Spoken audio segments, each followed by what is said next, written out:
지금 2026년을 살아가는 많은 분들이 비슷한 감정을 느끼고 계실 겁니다. 열심히 살고 있는데 뭔가 잘못 가고 있는 것 같다는 불안감 말입니다. 월급은 예전보다 오르지 않는데 생활비는 분명히 더 빠듯해졌고 주식은 올랐다 내렸다를 반복하며 방향을 잃은 듯 보이고 부동산은 이제 끝났다라는 말과 아직 멀었다라는 말이 동시에 들립니다. 이럴 때 사람들은 보통 이렇게 생각합니다. 이번에도 결국은 시간이 해결해 주겠지. 하지만 솔직히 말해서 지금 이 불안은 단순한 경기 침체의 불안과는 결이 다릅니다. 왜냐하면 우리가 그동안 믿어왔던 경제의 공식들이 하나씩 어긋나기 시작했기 때문입니다. 과거에는 비교적 단순했습니다. 성장하는 나라에 살고 열심히 일해서 소득을 늘리고 부동산이든 주식이든 생산적인 자산을 오래 들고 가면 시간은 항상 우리 편이었습니다. 금리가 내려가면 자산 가격은 오르고 인구가 늘면 소비가 늘고 기술 발전은 일자리를 더 많이 만들어냈습니다. 그런데 지금은 어떻습니까? 금리는 한번 올랐다가 쉽게 내려오지 않고 인구는 줄어들고 기술 발전은 일자리를 늘리기보다 대체하고 있습니다. AI는 사람을 돕는 도구를 넘어 사람의 역할 자체를 다시 정의하고 있죠. 이쯤 되면 이런 질문을 던질 수밖에 없습니다. 혹시 우리가 알고 있던 경제의 판 자체가 바뀌고 있는 건 아닐까? 이 질문의 중심에 자주 등장하는 인물이 바로 일론 머스크입니다. 어떤 분들은 그를 허풍쟁이라고 부르고 어떤 분들은 천재라고 말합니다. 하지만 경제적으로 보면 머스크는 훨씬 더 흥미로운 위치에 서 있는 사람입니다. 그는 미래를 예측하는 사람이 아니라 미래의 비용 구조를 직접 바꾸려는 사람입니다. 전기차와 배터리를 통해 에너지 비용을 낮추고 위성과 인터넷으로 통신 비용을 재정의하고 자율주행과 로봇으로 이동과 노동의 비용을 흔들고 있습니다. 경제학적으로 말하면 그는 단일 산업을 키우는 기업가가 아니라 경제를 구성하는 핵심 비용 항목들을 동시에 건드리는 사람입니다. 그래서 머스크가 말하는 미래는 단순한 기술 이야기가 아닙니다. 그가 자주 언급하는 풍요의 시대라는 표현도 뜬구름 잡는 이상론이 아니라 생산성이 폭발적으로 증가할 경우 벌어질 수 있는 아주 극단적인 경제 시나리오 중 하나입니다. 하지만 여기서 중요한 점이 있습니다. 머스크의 미래는 항상 밝기만 한 그림이 아니라는 겁니다. 그는 한쪽에서는 기술이 인류를 풍요롭게 만들 수 있다고 말하면서도 다른 한쪽에서는 국가부채, 재정붕괴, 시스템 리스크를 매우 직설적으로 경고합니다. 즉 기술이 제대로 작동하면 유토피아, 작동하지 않으면 지금의 시스템은 버티기 어렵다는 메시지를 동시에 던지고 있는 겁니다. 이 지점이 바로 우리가 주목해야 할 핵심입니다. 미래가 좋아질 거냐, 나빠질 거냐의 문제가 아니라 왜 이렇게 양극단의 미래가 동시에 거론되는가, 그리고 이 구조 속에서 개인의 자산과 선택은 어떤 방향으로 흔들릴 수밖에 없는가 하는 질문 말입니다. 지금 이 순간에도 많은 분들이 이렇게 고민하고 계실 겁니다. 그럼 나는 뭘 준비해야 하지? 지금까지 해오던 방식이 틀린 건가? 이 변화에서 나는 살아남을 수 있을까? 이 질문에 답을 하기 위해서는 먼저 이 변화가 감정의 문제가 아니라 경제 구조의 문제라는 걸 이해해야 합니다. 다음 흐름에서는 왜 기술과 자본이 만나는 지점에서 이런 불안이 커질 수밖에 없는지, 그리고 일론 머스크의 발언들이 어떤 경제 원리 위에 올라가 있는지를 아주 쉬운 비유와 현실 사례로 하나씩 풀어가 보겠습니다. 이 불안의 정체를 이해하려면 잠시 경제를 아주 단순한 그림으로 바꿔서 생각해 보겠습니다. 경제는 결국 세 가지로 돌아갑니다. 사람이 있고 기술이 있고 돈이 흐릅니다.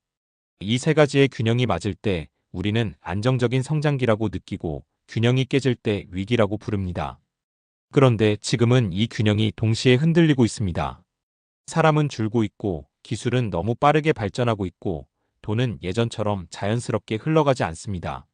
여기서 일론 머스크의 관점이 등장합니다. 그는 이 불균형을 기술로 밀어붙여 해결하는 쪽을 선택한 사람입니다. 머스크가 반복해서 말하는 핵심은 간단합니다. 생산성을 인간의 속도에 맡겨두면 고령화와 부채를 감당할 수 없다는 겁니다. 그래서 그는 인간이 하던 일을 기계와 알고리즘이 대신하도록 만드는 쪽으로 베팅합니다. 이걸 중학생 눈높이로 바꿔볼게요. 한 반에 학생이 30명이 있었는데 해마다 한 명씩 줄어들고 있다고 상상해 봅시다. 그런데 숙제와 시험의 양은 줄지 않습니다. 이 상태에서 반 성적을 유지하려면 방법은 두 가지입니다. 학생들을 더 혹사시키거나 숙제를 대신 풀어주는 똑똑한 로봇을 들여오는 것. 머스크는 고민 없이 두 번째를 선택한 겁니다. 문제는 여기서 끝나지 않습니다. 로봇과 AI가 들어오면 생산성은 분명히 올라갑니다. 하지만 동시에 사람의 역할은 줄어들죠. 이때 경제는 아주 불편한 질문과 마주합니다. 그럼 소득은 누구에게 돌아가는가? 일하지 않아도 소비는 유지될 수 있는가? 머스크가 기본소득 같은 개념을 언급하는 이유도 여기에 있습니다. 사람이 필요 없어지는 게 문제가 아니라 사람이 소비하지 못하게 되는 게 자본주의의 더 큰 문제라는 걸 알기 때문입니다. 이건 이상론이 아니라 수요가 사라지는 경제에 대한 현실적인 공포입니다. 여기서 반대 의견도 당연히 나옵니다. 기술 혁신은 항상 새로운 일자리를 만들어 왔다. AI도 결국 도구일 뿐이다. 맞는 말입니다. 역사적으로 보면 사실입니다. 증기기관도, 전기도, 컴퓨터도 처음엔 일자리를 파괴했지만 결국 더 많은 직업을 만들었습니다.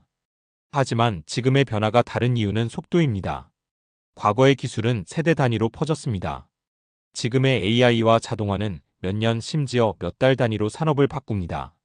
사람이 적응하기 전에 구조가 먼저 바뀌는 겁니다.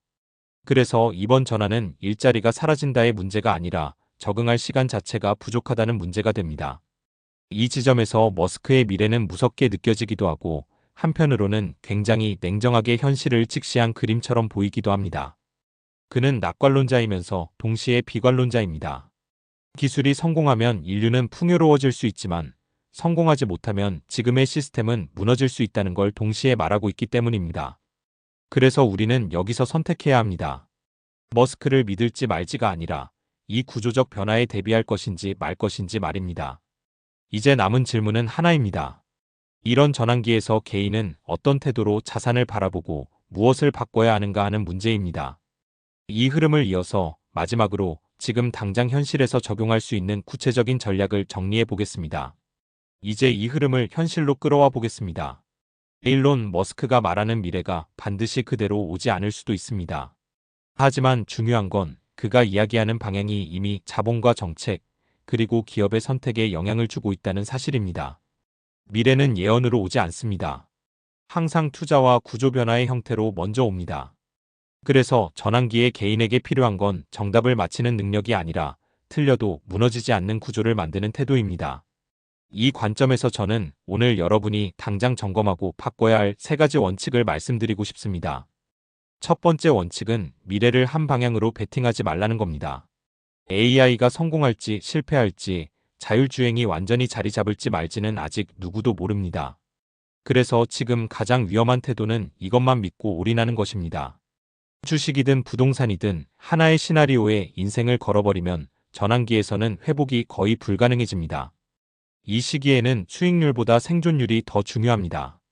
두 번째 원칙은 자산을 가격이 아니라 역할로 나누라는 겁니다. 집이 오를지 내릴지를 맞히려 애쓰기보다 이 자산이 내 삶에서 어떤 기능을 하는지를 먼저 보셔야 합니다. 현금은 기회가 왔을 때 움직이기 위한 완충장치이고 주식은 생산성 상승의 과실을 나누어 갖기 위한 도구이며 부동산은 거주 안정과 인플레이션 방어라는 역할을 가집니다. 이 역할이 겹치거나 비어 있다면 포트폴리오는 겉보기와 달리 매우 취약한 상태입니다. 세 번째 원칙은 자신을 하나의 자산으로 관리하라는 겁니다. 머스크의 미래에서 가장 분명한 사실은 모든 사람이 같은 속도로 이동하지 않는다는 점입니다. 기술을 이해하고 활용하는 사람과 그저 소비자로 남는 사람의 격차는 앞으로 훨씬 더 빠르게 벌어질 겁니다. 나이가 문제가 아닙니다. 3040이든 5060이든 기본적인 기술 흐름과 경제 구조를 이해하려는 태도 자체가 가장 강력한 장기 자산입니다. 이 3가지를 하나로 묶으면 이렇게 정리할 수 있습니다. 미래를 예측하려 하지 말고 역할이 다른 자산으로 구조를 만들고 그 구조의 중심에 자신을 놓으라는 겁니다. 이건 공격적인 투자 전략이 아닙니다. 오히려 굉장히 보수적인 생존 전략에 가깝습니다. 일론 머스크가 말하는 미래는 어쩌면 너무 빠르고 너무 낯설게 느껴질지도 모릅니다. 하지만 역사를 돌아보면 가장 위험했던 사람들은 미래를 부정한 사람들이 아니라 과거의 공식이 계속 통할 거라고 믿었던 사람들이었습니다. 시대가 바뀌었는데도 사고방식만은 그대로였던 경우죠. 여러분에게 오늘 한 가지 위로를 드리고 싶습니다. 지금 불안하다는 건 여러분이 이 변화를 감지하고 있다는 뜻입니다. 아무것도 느끼지 못하는 것보다 훨씬 건강한 상태입니다. 경제는 항상 위기 속에서 다음 질서를 만들어 왔고 그 과정에서 준비된 사람들은 생각보다 차분하게 자리를 지켜왔습니다. 오늘 영상이 당장 답을 주지 못하더라도 괜찮습니다. 대신 질문의 방향을 조금 바꿔드렸다면 충분합니다. 어디에 올인할까? 가 아니라 어떤 구조로 버틸까? 라는 질문 말입니다. 그 질문을 품고 있는 한 다가올 미래는 두려움의 대상이 아니라 준비의 대상이 될 수 있습니다. 지금까지 내일경제였습니다. 감사합니다.